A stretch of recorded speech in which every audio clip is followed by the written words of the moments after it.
Hello there everybody and welcome back to Movie Squirm. Today I'm going to be reviewing the 2025 film Black Phone 2. And this is directed by Scott Derrickson and stars Mason Thames, Madeline McGraw and Ethan Hawke. Haunted by the past, Finney and Gwen must take on the grabber once again, who seems to have become a supernatural force after his death. Now, I thought The Black Phone was a pretty decent horror movie. I enjoyed it more when it felt more grounded and felt like just a serial killer kidnapping story. When it went into all the supernatural stuff, I don't know, it was kind of losing me a little bit there. I thought that was just a movie that suited to be more of a realistic take on a horror movie.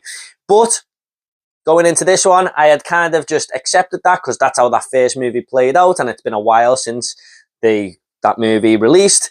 And I just thought, you know what, I'm just going to go with it. And I'd heard from the early reviews that this was actually like Elm Street a little bit. And it was carrying a lot of the vibes from that franchise with dream sequences and everything. And the grabber coming back from the dead and, you know, tormenting kids and everything. And I thought that one might just suit me because I am a massive Freddy fan. So I went into this one quite looking forward to it. So let's get into it.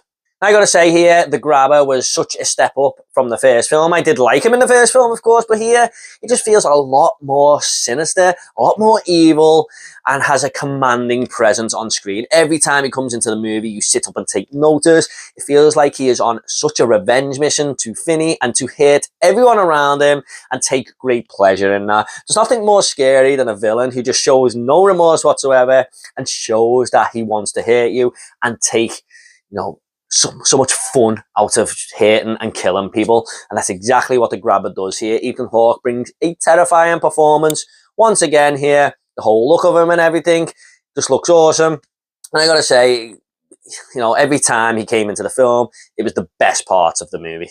Now, just on those dream sequences, there are a lot of Elm Street vibes going on here, when especially Gwen falls asleep and she enters these dreams and starts seeing things that are telling her about the grabber, you know, past victims and everything. She starts to piece all the puzzle together as the movie goes on. And it's a cool little mystery to unravel. But every time she enters these dreams, you fear for her. Now, I will talk about her a little bit more in a second, but you really do like Gwen as a character. You latch onto her. And she is coming out of these dreams with like burns and cuts and everything, where she's been attacked by the grabber or whatever. And you just fear for her character because you know she is at her most vulnerable every time she falls asleep. And the grabber, of course, feels like he's at his most powerful, you know, when he's in that dream world there. So I really like that take on the movie. It's not a unique take because it does copy a lot of homework off the Freddy franchise. But for this franchise, I think it goes in a new direction. Almost a lot of Dream Warriors hints there, which I really like because that's my favorite one. But I really liked every time we went into these dream sequences, Scott Derrickson decided to put them in 16mm. Now, that just gives off such a fearful vibe and almost like a retro feel to it, where you knew every time she was going into these dream sequences that she was in a dream. Sometimes in the Elm Street movies, I don't want to compare it to Elm Street too much, but you can't help it. You can't really tell when people are in a dream or not, but here it makes very clear by the whole visual style of the film, and that 16mm really worked. Give off a dark energy, a dark atmosphere. I just thought that was a brilliant decision by Scott Derrickson to do that. And whereas I didn't really like the whole explanation of Gwen just seeing things because she can in the first movie, this film goes with it a lot more and just wears it on its sleeve. I wouldn't say it fully explains how she became to get these powers. It does hint at it a lot, but it doesn't fully go down that route of why or how this is happening. But, you know, I accepted it more in this film because that's just the way it is. And not everything needs an explanation here and there, does it? A lot of classic horror movies down the past haven't given explanations for certain things. So, yeah, it didn't bother me at all this time. And it was actually a bit of a plus point for the film, especially regarding her character, because she is the best character in the film. Now, this movie opens up a lot more lore to the past of the grabber, to Gwen and Finney's mother. And a lot of people may not like that because they don't need to over-explain things in certain aspects of stories and stuff. And a lot of people don't really like prequels and everything. Now, this isn't a prequel, but it goes down prequel territory at times, where we just learn how the grabber sort of came about, what his various victims were and everything, and how Gwen and Finney's mother kind of had to fight this damn villain in the past and stuff. I thought that was a really cool angle to go with. I just feel like it explored the story more, you know, and opened up a lot more history about the grabber, give him a lot more character and sinister personality, but also to Gwen's mother as well, and the past history of this family, by not actually explaining everything, but just showing you what had happened in the past with her mum and how close she was and everything. And it just really worked to give that sort of spiritual angle, if you like, with this family down the past. So yeah, it's kind of like a curse on the family here and there, but one that I think needed exploring, in my opinion, especially in this sequel.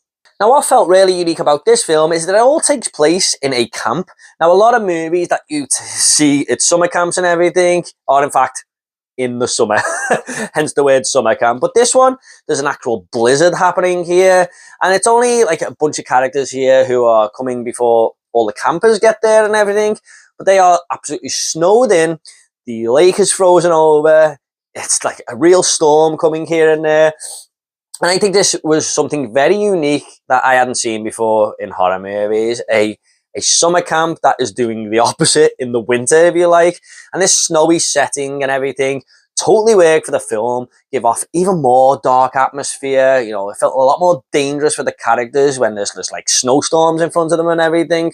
But it also made the movie feel like a really chilling film. Like you were cold watching it, which is a good thing. And I really liked Gwen and Finney's brother-sister relationship here. I love the way they sort of argue with one another like every brother and sister do, but are also looking out for each other and protecting each other with everything they've got. I've got a sister, and that's what we were kind of like when we were younger. Very, very protective, but I'd argue with her a minute later. So that was a very believable relationship they had there. And I just really liked both these two characters, especially when they go up against the grabber. You're sort of really rooting for them. You don't want them to die, but you know, just the fact that they've got each other's backs, you believe in them, that they can take the battle to the grabber. And Madeline McGraw, who plays Gwen, she really came out with some great one-liners here. I really loved her line in the first film when she called the police officers, "You dumb fucking fart knockers." And there's some great one-liners in this one from her as well. There may be one too many. Some of them didn't really hit, but a lot of them did. And a lot of them are taken out on this character called Barbara. She's just like the brunt of all the jokes in this movie. She gets absolutely terrorized by her. Poor Bob. But taking all of this together makes this movie not a copy and paste film. Now, I know you can't really do that because of what really happened to the grabber in the first movie, but this one just felt so different, so unique, and goes down so many different avenues, and that's what good sequels should do. I mean, there's a lot of Friday the 13th movies and Halloween films that do the same thing that are fine, but I like it when sequels take bold decisions and go in so many, you know, different directions and try to do something a little bit different, and that's exactly what Black Phone 2 did. Now, just before I get onto the mixed and negatives, I want to say there's one more positive here, and that is the music and the score. Now, there's some great music soundtrack choices here, especially One Brick in the Wall that was played sort of very slow and different to what I've heard before. It's a very famous song, but I've never heard this version. Totally worked for the scene and it was going for. But there's so many great scores here and, you know, background music that just works a treat. There is one scene where the grabber is sort of attacking some characters in this movie and he has to lurk back into the darkness and try again another time, but just as he's going into the shadows there, the music, the whomp whomp whomp, it just, man, it gave me goosebumps. I was like, holy shit, I just live for stuff like this in horror movies. It was just one of my favorite part of the entire film. A lot of people might go over their head, but when I was watching this, I was like, man, the detail here with the music and what's going on screen just totally works. Now, I do have one mixed aspect about this film, and that is the lighting, because this can really work a lot of times in this film, especially when we're in the cabins and you just see these sort of heating devices that light up the cabins. You know, that's the one bit of light we get here and there that totally works. and some of the snowy conditions where you can just sort of see things here and there as this big blizzard's happening, where, you know, maybe car headlights or just cabin lights on. That all totally worked and looks so fitting for this film. But there were other times where it was just way too dark, and I think that's a problem with a lot of horror movies these days. Sometimes they just can't get the lighting right, and that was so frustrating for this film, because when it worked, and when it didn't, I was just like, man, I wish I could see what was going on here. I think they overdid it at times. Now, just getting on to my negatives here, I do think this movie has way too long of a build-up until we first see the grabber. I mentioned that it was about 45 minutes in, but it may even be longer than that. Now, that is fine. A slow burn is fine. But what's happening in the slow burn is a lot of repetitive dreams from Gwen's character.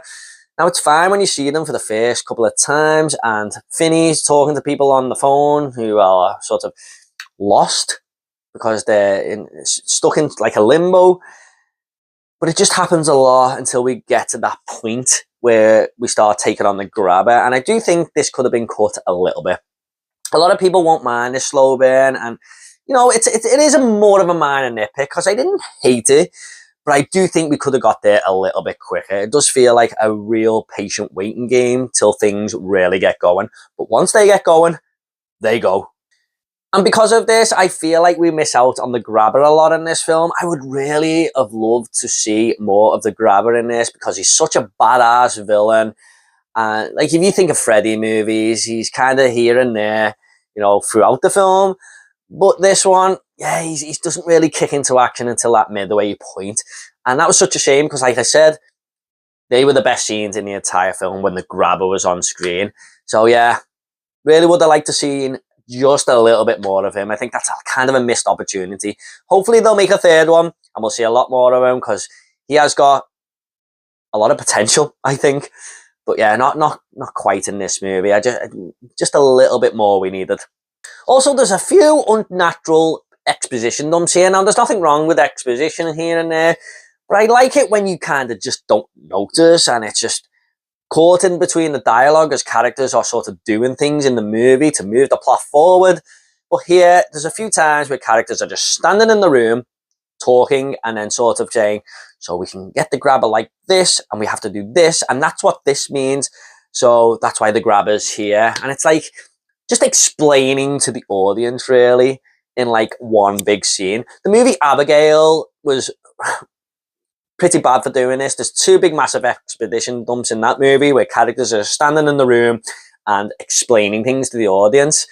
That's kind of what this movie does a couple of times as well. Also, although not as heavy, but it's very noticeable. Kind of just wished the writer, C. Thomas Cargill, I think, who wrote this, kind of just moved that along more fluently, if you like.